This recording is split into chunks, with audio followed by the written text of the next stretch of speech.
यहाँ देखेंगे हम लोग आज श्रोतस शरीर। तो श्रोतस शरीर में आप सभी जानते हैं कि यहाँ पर श्रवणात श्रोतांसी अर्थात कहा गया है कि शरीर के वे सभी भाग जहाँ श्रावण यानी कि गति क्रिया होती है वे स्रोतस है। वे क्या है? स्रोतस है। जिससे श्राव निकलता हो वही स्रोतस है। अर्थात कह रहा है कि कोई भी एक ऐसी चीज है जिससे कोई चीज बहकर निकल रही है, ठीक है, गति करके निकल रही, बहकर निकल रही है, तो वो क्या है? आपका स्रोतस कहलाता है। वो क्या कहलाता है? स्रोतस कहलाता है। तो श्राव के द्वारा निकलती है तो वो स्रोतस कहलाता है।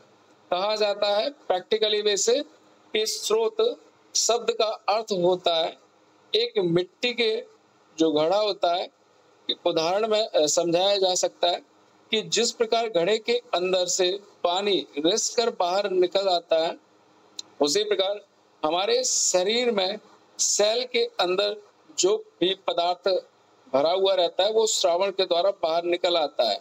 तो इससे हमें ये समझना चाहिए कि कहीं ना कहीं ये स्रोतस के माध्यम से बाहर आ रहा है, जो भी तरल पदार्थ है, चाहे कुछ भी हो, ठीक है।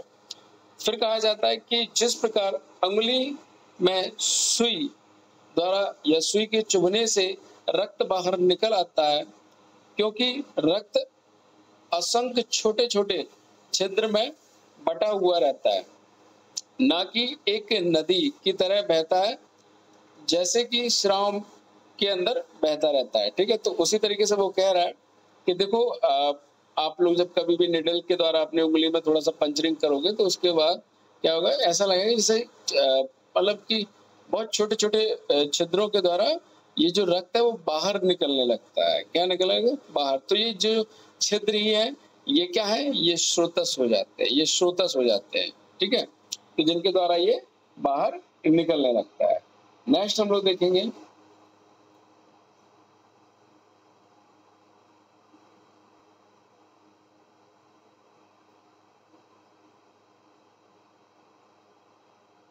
आप सभी लोग ये जानेंगे कि जो रिक्त संरचनाएं शरीर में किसी वस्तु को देशांतर में पहुंचाने के लिए वहन करती हैं वो स्रोतस कहलाती है।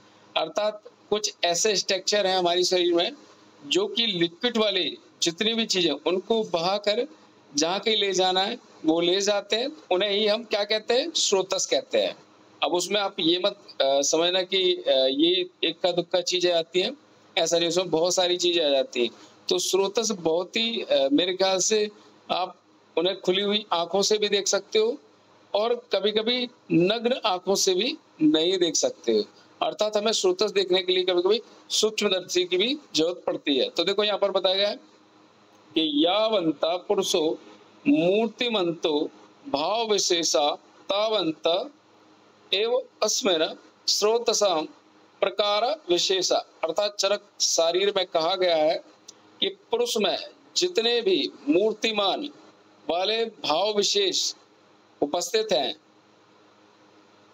उतने ही इस पुरुष में स्रोतस के प्रकार या भेद आपको मिल जाएंगे। तो अब सोच लो कि आपके शरीर में मूर्तिमान मतलब जिसका स्ट्रक्चर बना हुआ है, जैसे आपका लिवर है, किडनी है ना, तो इन सभी के स्ट्रक्चर बने हुए हैं, ठीक है, स्टोमक है, तो और भी चीजें हैं, तो उन सभी के स्ट्रक्चर बने हुए मूर्तिमान है ये सभी। तो इनमें मतलब मूर्तिमान वाले भाव विशेष हैं उतने ही इस पुरुष में स्रोतसों के प्रकार बताए गए। भाई उतने ही यहाँ पर स्रोतस के डिफरेंट डिफरेंट टाइप बताए गए हैं। आपको सभी जगह अलग अलग स्रोतस मिलेंगे, ठीक है। तो इसलिए स्रोतस बहुत मेरे ख्याल से बहुत कईयों आचार्यों ने बहुत बड़ा टॉपिक बना रखा है, ठीक है। तो उसे ध्यान से पढ़ें कि भाई स्रोतस कहाँ से कैसे क्या क्या चीजें ले जाता है। फिर आपको पता है कि स्रोतांशी खलु परिणाम आपत्य मानानाम धातुनाम अभिवाहिनी भवन्ति अयन अर्थेन, अर्थात कहा गया कि स्रोत परिणाम प्राप्त धातुओं को अन्यत्र ले जाने के लिए वहन करने के वाले होते हैं। शरीर में खाए हुए आहार से जो अन्न रस बनता है उसी से क्रमशः शरीर की सभी धातुएं बनती हैं। अतः रस से उत्तरोत्तर जो भी धातुएं आपकी बनती हैं, चाहे आपकी रस के बाद रक्त बनेगा, है ना, रक्त के बाद रस, रक्त, मांस, मेद, अस्थि, मज्जा, शुक्र, ओज, इस तरीके से जो भी है वो सभी उत्तरोत्तर ही सभी धातुएं बनेंगी। फिर कहा जाता है कि उसको वहन करने वाले सूक्ष्म, अति सूक्ष्म मार्ग को ही हम स्रोतस कहते हैं। अब ये जो चीजें जा रही हैं लिक्विड वाली चीजें, तो वो बहुत छोटे छोटे, बहुत सूक्ष्म मार्ग से ही होते हुए आगे बढ़ेंगी, अन्यथा वो नहीं बढ़ेंगी। ठीक है, तो इन्हें हम क्या कह रहे हैं? स्रोतस कहते हैं। इन्हें हम स्रोतस कहते हैं। ठीक है, अब वो चाहे वो नली के द्वारा चला जाए, चाहे वो छिद्र के द्वारा चला जाए, लेकिन उसे जाना ही है। तो समझ में आना चाहिए कि ये जो स्रोतस होता है एक मार्ग होता है जिसके द्वारा लिक्विड चीजें बह जाती हैं, एक स्थान से दूसरे स्थान तक पहुंच जाती हैं। अतः शरीर में धातुएं जहां जहां होती हैं वहां ये स्रोतस जो भी उसकी आवश्यकता वाली चीजें हैं वो ले जाते हैं स्रोतस के। ठीक है, अर्थात ये भी कह सकते हैं, यहाँ पर एक वर्ड बताया गया है कि आचार्य सुश्रुत ने कहा है कि शिरा धमनी को छोड़कर किसी मूलतः छिद्र, जो भी आपकी बॉडी में छिद्र के भीतर फैली हुई जो भी बहन वाली विशेष तौर पर एक कोई भी स्ट्रक्चर है उसे हम स्रोतस कहते हैं। अर्थात कुछ आचार्यों ने यही कहा था कि शिरा धमनी को ही आप लोग स्रोतस मान लीजिए, लेकिन सुश्रुत भाई सर्जरी के एक्सपर्ट थे, तो उन्होंने कहा कि ऐसा कैसे हो सकता है कि केवल शिरा और धमनी ही मतलब स्रोतस कहलाए। उन्होंने कहा कि देखो, कुछ स्रोतस नग्न आंखों से नहीं दिखाई देते हैं। ठीक है, अर्थात कोई भी ऑर्गन है तो उसमें बहुत छोटी छोटी मतलब स्ट्रक्चर रहते हैं। ठीक है, मेरे ख्याल से आप लोग अगर देखोगे तो आप आंखों में ही देख लीजिए, बहुत छोटी छोटी लाइनें सी दिखती हैं, है ना। तो ऐसे ही पूरी बॉडी में जहां कहीं पर भी कोई पार्ट उपस्थित है तो वहां पर भी कह रहा है कि शरीर के भीतर फैली हुई जो भी बहने वाली संरचना है, स्ट्रक्चर है, वो सभी के सभी स्रोतस कहलाते हैं। आकाश महाभूत की प्रधानता वाले होते हैं ये, अंदर से आकाश युक्त एवं उन दृश्य अदृश्य शरीर अवयव को स्रोतस कहते हैं। तो देखो ये जो वर्ड आ गया ना, दृश्य या अदृश्य, अर्थात आपको नग्न आंखों से नहीं दिखाई देंगे, है ना। कुछ ऐसे स्रोतस होते हैं जो कि आपको बिना सूक्ष्मदर्शी के द्वारा दिख ही नहीं सकते हैं। तो इस पॉइंट को भी कवर करना आप लोग। ठीक है, ये सुश्रुत का मत है। फिर कहा जाता है कि उत्तरोत्तर परिवर्तनशील धातुओं, दोष, मलों, अन्य जल, शब्द आदि विषय, मन आदि का अभिवहन करते हैं। अर्थात शरीर में एक स्थान से दूसरे स्थान में पहुंचाने का ये कार्य करते हैं। इसी श्रावण के कारण इन्हें स्रोतस कहा जाता है। तो वही चीज आप कह सकते हो, चाहे आपके शरीर में दोष हो, चाहे मल हो, चाहे धातुएं हैं, इन्हें एक स्थान से दूसरे स्थान तक जो ले जाया जा रहा है वो कौन है? वो आपका स्रोतस कहलाता है। क्या कहलाता है? स्रोतस कहलाता है। चाहे शब्द आदि जो भी हैं आपके, ठीक है, आपको भी पता है शब्द भाई खाली स्थान से ही जाएगा, है ना। तो कहीं से भी आ रहा है तो कहीं ना कहीं वहां स्रोतस जरूर प्रेजेंट होगा। क्या होगा? स्रोतस प्रेजेंट जरूर होगा। फिर यहाँ पर स्वरूप बताएंगे, तो आप स्वरूप के बारे में देखेंगे कि कहा जाता है इसकी बनावट कैसी होती है स्रोतस की। तो बताएं कि स्व धातु समार्णी व्रत स्थूल अन्न, तो ये व्रत स्थूल अन्न लोनी च स्रोतांसी दीर्घ अण्यकृत्य प्रतान सदृशानि च, अर्थात ये वर्ड आपको कॉपी पेस्ट कर लेना है दिमाग में कि ये भाई प्रतान होता है। प्रतान का मतलब होता है लटकना, ठीक है। प्रतान का मतलब क्या होता है? लटकने जैसी, सदृश मतलब लटकने जैसी एक संरचना होती है।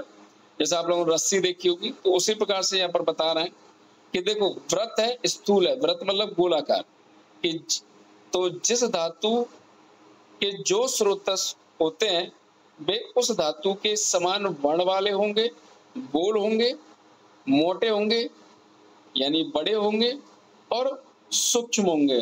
कैसे होंगे? सूक्ष्म यानी अणु, यहाँ पर ये बताया अन्य अणुनी चा, तो अणु मतलब सूक्ष्म होंगे और आकृति में लंबी लताओं के समान होंगे। अर्थात प्रतान मतलब लटकने वाली जो स्ट्रक्चर है, यानी लताएं होती हैं, पेड़ पौध मतलब जो लताएं होती हैं लटकती हैं, तो उसी प्रकार से यहाँ पर ये दिखाई देंगे। अर्थात लताएं चारों तरफ फैली हुई रहती है, तो आप लोग देखेंगे कि चारों तरफ एक जाल बना लेती हैं, तो उसी प्रकार से ये स्रोतस भी जाल बना लेते हैं। कहा जाता है कि अपनी शाखा प्रशाखाओं से व्याप्त रहते हैं। अर्थात देखो ये एक स्रोतस गया, इसमें से यहाँ पर देखो ये शाखाएं प्रशाखाएं बना ली हैं, फिर और इसके अंदर शाखाएं प्रशाखा, मतलब एक जाल बना लेंगे आप। बड़ा ही कंफ्यूजन हो जाएगा कहाँ कौन सा क्या है, ठीक है। तो इसी तरीके से पूरे पूरे शरीर में ये फैले हुए रहते हैं। फिर कहा जाता है कि उसी प्रकार स्रोत भी अपनी शाखा एवं प्रशाखा से सारे शरीर में व्याप्त होते हैं। तो कुल मिला के ये जो स्रोतस है, ये जो स्रोत है, ठीक है। तो देखो स्रोतस और स्रोत दो वर्ड है, बात समझना। स्रोतस हो जाता है बड़े लेवल का, जैसे मैं बता देता हूँ, ये एक पाइप है बेटा, ठीक है, ये हो गया आपका स्रोतस। अब स्रोत क्या होता है कि इस पाइप में बेटा मैं यहाँ छेद कर दूं, यहाँ छेद कर दूं, यहाँ छेद कर दूं, यहाँ छेद कर दूं, यहाँ छेद कर दूं, यहाँ छेद, समझ में आ रहा है ना? तो ये छिद्र है, ये स्रोत है, ठीक है। तो उसी प्रकार से इतने सारे ये जो पाइप दिख रहे हैं ना मैंने फैला रखे हैं, तो ये सभी स्रोतस हैं। अब ये कह रहा है कि जहां जो सी चीज को, जिस ऑर्गन को जिस चीज की आवश्यकता है, तो वो उस चीज के लिए दे रहा है। तो वो कौन दे रहा है? वो स्रोत दे रहा है। कौन दे रहा है? स्रोत दे रहा है, ठीक है। स्रोतस तो लेके ही आ रहा है, लेकिन मेन पॉइंट क्या है? स्रोत, क्योंकि वही तो छिद्र है भाई, है ना। तो इस तरीके से आपको समझना है। नेक्स्ट देखते हैं। कहा जाता है कि स्रोतस की उत्पत्ति कैसे हुई है, आप उसे बताइए, और इसका भौतिक संगठन क्या है। तो आप सभी जानते हैं कि आकाश महाभूत प्रधान है। यहाँ पर मुख्य तौर पर कहा जाता है सृष्टि उत्पत्ति में कारणभूत होने वाले एकाधिक भौतिक सिद्धांत के अनुसार स्रोत या विविध अवयव महाभूतों से बने हुए रहते हैं। जितने भी हैं सभी के सभी आपके ऑर्गन या अवयव महाभूतों से बने हुए हैं, ठीक है, पंच महाभूतों से। और कहा है कि उनकी उत्पत्ति के समय आकाश महाभूत की अधिकता थी। अर्थात कह रहा है कि जब भी ये स्रोतस बने हुए हैं या बने थे, तब यहाँ पर आकाश महाभूत की अधिकता थी, बाकी के पंच महाभूत तो इसमें शामिल ही थे, ठीक है। इसलिए कहा जाता है कि स्रोतस का जो संगठन है मुख्य तौर पे आकाश महाभूत अधिक तौर पे पाया जाता है, बाकी के चार महाभूत भी इसमें पाए ही जाते हैं। गौण का मतलब होता है सेकेंडरी, ठीक है। तो गौण मतलब सेकंड नंबर पर ये सभी आ जाते हैं। स्रोतस के पर्याय आप सभी को याद रखना है कि इसे क्या क्या कहा जाता है। तो सभी लोग याद रखेंगे कि जैसे आपका आशय भी कह सकते हैं इसे, आशय is very very important, PG में पूछा जाता है निकेताश्य, है ना। तो निकेत किसे कहा जाता है? तो ये अक्सर ऑब्जेक्टिव में पूछे जाते हैं, हमेशा पर्याय याद रखेंगे, is very very important. Niket एक लड़की का नाम है, निकेता, है ना, निकेता। तो ये स्रोतस के लिए वर्ड यूज किया है। सिराधमनी आप लोग जानते ही इसी के पर्याय है, रस वाहिनी भी इसी का पर्याय है, नाड़ी भी इसी का पर्याय है बेटा। तो कभी अगर आपसे पूछ रहे कि नाड़ी को स्रोतस में रखा गया, तो आपको बता देना है कि यस, कुछ आचार्यों ने रखा है, क्योंकि वहां से भी कुछ ना कुछ बहता है, ठीक है। तो उसी प्रकार से बताया गया कि सब शरीर छिद्राणी, आपके शरीर में जितने भी छिद्र है वो सभी के सभी स्रोतस में रख दिए जाते हैं, ठीक है। तो इस तरीके से आप बता सकते हो कि ये हमारे इतने सारे पर्याय हैं। बाकी ये आप लोग एक बार रीड कर लेंगे कि श्रोतांश क्या होता है, आपकी बॉडी में जितने भी चैनल है वो सभी के सभी श्रोतांशी कहलाते हैं, चाहे आपके हार्ट में हो, चाहे आपकी वैन में हो, है ना, इन सभी जगह चैनल पाए जाते हैं। एक बार आप अच्छे से रीड करेंगे तो आपको समझ में आएगा। तो देखो यहाँ पर वैन भी कह सकते हैं इसे, है ना, यानी सिरा, धमनी को आर्टरी। तो इस तरीके से आपको याद रखना है, ठीक है। जैसे नर्व है, यहाँ पर भी बह रहा है कुछ ना कुछ, ट्यूबुलर है, कोड है आपकी, और कैनाल है। ये सभी के सभी क्या है, आपके स्रोतसी कहलाते हैं। उसी प्रकार से लिम्फेटिक डक्ट है, तो जो भी डक्ट है, कैपिलरी जितनी भी हैं, ठीक है। मैं यहाँ पर पर्टिकुलर कैपिलरी का नाम नहीं ले रहा हूँ, क्योंकि यहाँ पर केवल एक ही कैपिलरी बताई गई है, रसवाहिनी। आपको बहुत सारी कैपिलरी याद रखनी है, ठीक है, ब्लड कैपिलरी भी याद रखनी है। तो ये सभी आपके क्या है, स्रोतस होते हैं। आशय भी आपका स्रोतस ही है, ठीक है, जैसे आपका स्टोमक है। फिर उसके बाद देखेंगे कि यहाँ पर संख्या चरक के अकॉर्डिंग 13 ही मानी गई है। सभी लोग संख्या याद रखेंगे कि स्रोतस की संख्या कितनी होती है, तो वो होती है 13। अब यहाँ देखेंगे कि आचार्य सुश्रुत के अकॉर्डिंग क्या बताया गया है।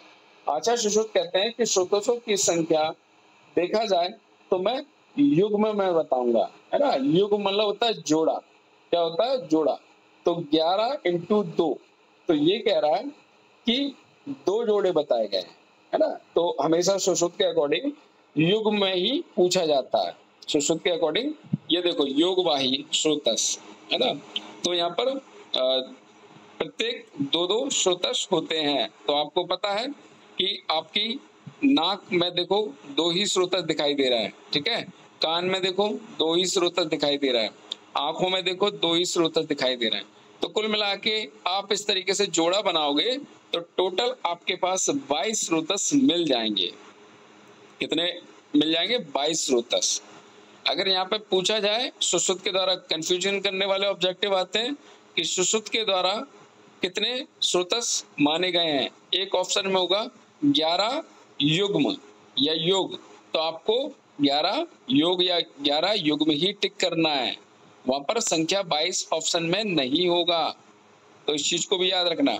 अगर 11 युग्म नहीं दिए हुए हैं तो आपको संख्या में 22 दे देगा। अगर कहो तो वो दोनों ही दे सकता है, तो आपको ए और बी दोनों ही ऑप्शन चुनने हैं। फिर कहा जाता है कि सुश्रुत के अकॉर्डिंग बहिर्मुख स्रोतसों की संख्या कितनी होती है। तो बता देना कि पुरुषों में 9 होती है तथा स्त्रियों में 12 होती है। संख्या याद रखेंगे, आगे हम लोग डिटेल पढ़ेंगे। फिर कहा जाता है इसके प्रकार और बता दीजिए, इसके भेद और बता दीजिए। तो कहा जाता है कि संख्या तो सभी को याद ही हो गई है, ठीक है। चरक के अकॉर्डिंग 13 भेद बताए गए हैं। कितने भेद बताए गए, 13। नाम देख लीजिए यहाँ पर, प्राणवाह स्रोतस, उदकवाह स्रोतस, अन्नवाह, रसवाह, रुधिरवाह, जितनी भी धातु है आपके पास, यानी कि रस, रक्त, मांस, मेद, अस्थि, मज्जा, शुक्र, तो ये आपकी ये धातुएं आपके स्रोतस अपने अपने चैनल बनाते हैं, ठीक है। फिर बाद में आपको 3 मल याद रख लेना है, ठीक है। तो कितने हो गए, देखो यहाँ पर 7, 3, 10, 10 और 3 13। तो प्राण, उदक और अन्न आपको अलग से याद रखना है। तो देखो यहाँ पर बताया गया है सुश्रुत के अकॉर्डिंग कि 2-2 स्रोतस मतलब जोड़े से ही यहाँ पर सुश्रुत ने माने हैं। तो सुश्रुत के अकॉर्डिंग 22 देख लीजिए कैसे हैं कि प्राण, अन्न, उदक, रस, रक्त, मांस, मेद, बस केवल इतनी ही धातु है, बाकी और नहीं मानी है, ध्यान रखेंगे, इतने ही है। मांस, मेद, अस्थि, मज्जा नहीं माना है, ठीक है। तो क्या माना है, शुक्र को माना है और आर्तव को माना है, ध्यान रखेंगे। यहाँ पर एक्स्ट्रा क्या माना है सुश्रुत ने, आर्तव को। अगर आपसे पूछ लिया जाए कि आर्तव व श्रुतस किसने माना है, तो आपको बताना है कि सुश्रुत ने माना है, ठीक है, चरक ने नहीं माना है। Is very very important. और मूत्र पुरुष तो है ही आपके पास, ठीक है, स्वेद को हटा दिया गया है, तो याद रखेंगे स्वेद को हटा दिया गया है, ठीक। बाकी प्राण, अन्न, उदक तो चरक नहीं माने और सुश्रुत नहीं माने, ठीक है। रस, रक्त, मांस, मेद, मूत्र पुरुष, शुक्र और आर्तव, तो ये सभी देखेंगे तो ये 11 होते हैं, ठीक है, संख्या में। तो इन्हें सभी के 2-2 आपको काउंट करना है, सभी के 2-2 काउंट करना है। अब देखो यहाँ पर भागवत आके कहते हैं कि 2 ही भेद मैं तो मानता हूँ। बोले कैसे? कि एक तो दृश्य है यानी कि जो आपको दिखते हैं, और एक कह रहा है अदृश्य यानी अभ्यंतर है, ठीक है, जिसे माइक्रोस्कोप के द्वारा देखा जा सकता है। कहा जाता है जो बाहर वाले हैं, जैसे जो चर्म चक्षुष से देखे जाते हैं वो बाह्य मुख स्रोतस कहलाते हैं। जैसे कि पुरुषों में 9 बताए गए और स्त्रियों में 12 माने गए, जो कि आप नग्न आंखों से देख सकते हो, बिना सूक्ष्मदर्शी के द्वारा देख सकते हो। अब ये कह रहा है कि इंटरनल वाले बता दीजिए। तो ये कह रहा है कि माइक्रोस्कोप से दिखने वाले या ना दिखने वाले कुछ ऐसे भी टफ होते हैं जिन्हें हम लोग माइक्रोस्कोप के द्वारा भी नहीं देख सकते, ध्यान रखना है ना। तो बड़ा ही बारीक है ये स्रोतस। फिर कहा जाता है जिनका अस्तित्व कर्म द्वारा स्पष्ट होता है। जब वो आपकी बॉडी से में कर्म करते हैं ना, तभी आपको पता पड़ता है कि कहीं ना कहीं इस ऑर्गन में, इस जगह पर कोई ना कोई स्रोतस होगा। अब भाई वो माइक्रोस्कोप से भी नहीं दिख रहा है, क्या करें? तो उसके कर्म के द्वारा ही हम लोग देख सकते हैं। तो ये होते हैं आपके अभ्यंतर। तो यहाँ पर अभ्यंतर स्रोतस 13 माने हैं, इसमें आचार्य चरक ने। अभ्यंतर में पढ़ा चुका हूँ, ठीक है, आप लोग देख चुके हो आगे इससे पहले। फिर यहाँ देखेंगे कि सुश्रुत के अकॉर्डिंग कौन कौन से स्रोतस माने हैं, देख लीजिए एक बार। बताया जाता है कि पुरुषों में बहिर्मुख स्रोतस यानी 9 है, कान, आंख, मुंह, नाक, गुद, मेड़। तो देखो यहाँ पर संख्या भी बताई गई है, आपके 2 कान, आंख, मुंह, नाक, है ना, गुद और मेड़। तो ये टोटल जाके पुरुषों में 9 संख्या बता दी गई है सुश्रुत के अकॉर्डिंग। नेक्स्ट हम लोग देखेंगे कि स्त्रियों में जो संख्या मानी है वो कितनी मानी है? 12। तो एक्स्ट्रा कौन से हैं आपको याद रखना कि 2 स्तन और 1 आर्तववाह स्रोतस को मान लिया गया एक्स्ट्रा। तो 9 और 3 12 हो जाते हैं आपके। कितने हो जाते हैं? 12 हो जाते हैं। तो ये अच्छे से आप सभी लोग संख्या याद रखेंगे। दूसरी बात, हम लोग ये चार्ट को फॉलो करेंगे। Chart is very very important. आपको यूजी से लेके पीजी सभी जगह येसी से क्वेश्चन पूछे जाते हैं, ठीक है। तो आपको याद रखना है कि कौन सा स्रोतस है और उस स्रोतस का स्थान क्या है। Very very important. स्थान की जगह बेटा ये यहाँ पर मूल भी पूछ लेगा, फिर आप कहो कि सर ने मूल नहीं पढ़ाया। देखो यहाँ पर लिखा हुआ है ना। तो स्रोतस के मूल क्या होते हैं, यानी जड़ क्या है, कहाँ से कौन सा स्रोतस उत्पन्न हुआ है। तो आपको बताना कि प्राणवाय स्रोतस कहाँ से उत्पन्न हुआ। तो आपको बताना हृदय और महास्रोतस से आपका प्राणवाय स्रोतस बना है, ठीक है। महास्रोतस का मतलब होता है आपके लंग्स। क्या है? लंग्स। तो इन्हीं से प्राणवाय स्रोतस बना है। ये चरक के द्वारा याद रखना है। जबकि सुश्रुत आके कहते हैं कि मेरे द्वारा अलग ही लाइन है। बोले क्या? कि रस वाहिनी धमनियां और हृदय के द्वारा प्राणवाय स्रोतस बना है। तो देखो यहीं पे कंफ्यूजन है, ठीक है। एक बोल रहा है रसवाहिनी है और एक बोल रहा है महास्रोतस। तो यहीं पर ऑब्जेक्टिव बन जाता है। उसी प्रकार से फिर देखेंगे कि उदक व स्रोतस। तो उदक व स्रोतस में आप लोग जानो, उदक मीन्स होता है जल। तो जल बहाने वाले स्रोतस कौन कौन से? क्लोम और तालु इज वेरी वेरी इंपॉर्टेंट। ये किसने माना है? आपके चरक ने भी और सुश्रुत ने भी माना है, ठीक है। क्लोम और तालु ये उदक व स्रोतस है। फिर कहा जाता है कि अन्न व स्रोतस, इसमें अन्न बहता है। तो देखो आमाशय है और वाम पार्श्व है। वाम पार्श्व का मतलब आपका लेफ्ट वाला जो पोर्शन है, ठीक है, पेट के साइड लेफ्ट वाला जो पोर्शन है वो वाला है। तो ये दोनों के दोनों आपके अन्नवा स्रोतस होते हैं। उसी प्रकार से सुश्रुता के कहते हैं कि मेरे द्वारा आमाशय है और अन्नवाहिनी धमनियां हैं। तो सभी में सुश्रुत क्या कहते हैं?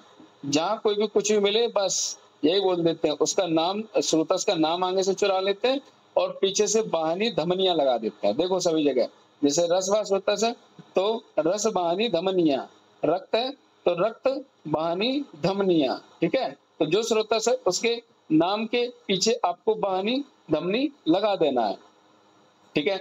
जबकि चरक थोड़ा साइंटिफिक देखते हैं। बोले कि रस व स्रोतस का मूल क्या है, तो आपको बताना है कि हृदय और 10 धमनियां हैं। कितनी? हृदय और 10 धमनियां, जो आपको मैंने पढ़ाया था जब मैं नाभि पढ़ा रहा था, तो नाभि से धमनियां निकली हैं, हृदय तक गई हैं, है ना, तो ऊपर है ना, तो 10 के हिसाब से वहां पर डिस्ट्रीब्यूट किया गया था, 10-10 करके टोटल 40 बताई गई थी, तो ये 10 धमनियां बताई गई हैं। ठीक, फिर यहाँ पर रक्त के लिए कहा गया है कि यकृत और पिलिया। क्या है? यकृत और पिलिया। तो आपको पता है कि ये दोनों के दोनों ही रक्त बनाते हैं, तो क्यों ना इन्हीं को हम लोग मूल कह दें। यकृत भी रक्त बनाता है और पिलिया भी बनाता है। उसी प्रकार से सुश्रुत भी कहते हैं कि यकृत पिलिया तो है ही, प्लस रक्त वाहिनी धमनियां भी याद रखेंगे। फिर कहते हैं मांस व सूतस के लिए, तो स्नायु और त्वक, ये मांस व सूतस। तो मांस को उठा के देखोगे आप लोग, तो पहले त्वचा देखोगे, ठीक है, फिर आपको त्वचा के नीचे मांस मिलेगा, फिर आपको आसपास देखोगे तो लिगामेंट भी मिलेंगे, ठीक है, क्योंकि मांसपेशियों से ही लिगामेंट जुड़े हुए रहते हैं। तो आपको कहीं ना कहीं तो समझ में आता है कि स्नायु और त्वचा से मांस का निर्माण हुआ है, या ये इसके मूल हैं। क्या है? मूल हैं। फिर उसी प्रकार से यहाँ पर ये भी बता देते हैं आपके सुश्रुत की स्नायु त्वक तथा रक्तवाहिनी धमनियां, ये सभी मांस व सूतस के मूल होते हैं। नेक्स्ट है, इज वेरी वेरी इंपॉर्टेंट, मेद व सूतस।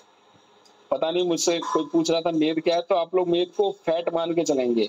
ये बपा वाहन का मतलब होता है ओमेंटम, ठीक है, जो पेट के, जब आप लोग मतलब डिसेक्शन करते हो तो पेट की जो स्किन को हटाओगे, स्किन के बाद आपको एक झिल्ली, एक जालीदार रचना मिलेगी, है ना, फैट से लदी हुई, उसमें बिल्कुल पीला पीला सा दिखाई देगा, तो वो होता है ओमेंटम, जो कि आपके पेट की रक्षा करता है, ठीक है। तो ये मेद से बना हुआ रहता है, और ये मेद का मूल भी होता है, मेद व स्रोतस का। वृक्क यानी किडनी, तो किडनी भैया मेद से ही बनी हुई रहती है, ठीक है, तो याद रखेंगे। पर कहा जाता है कि वृक्क और कटी, यानी ये कमर को ही ले रहा है पूरे पूरे, है ना। सुश्रुत जी क्या कर रहे हैं कि कमर को ही ले रहे हैं। कटी मतलब होता है कमर। कमर और वृक्क, ये दोनों के दोनों आपके मेद व स्रोतस के मूल माने हैं। किनने? आपके सुश्रुत जी ने। जबकि चरक ने बपा बहन और वृक्क को ही मेद व स्रोतस का मूल माना है। इज वेरी वेरी इंपॉर्टेंट, ये अक्सर हर एग्जाम में पूछा जाता है। मेदवा तो बहुत ज्यादा इंपॉर्टेंट है। फिर हम लोग देखेंगे नेक्स्ट आपका कि अस्थि व स्रोतस के लिए मेद और जगन। आपको पता है कि मेद से ही अस्थि बनती है, ठीक है।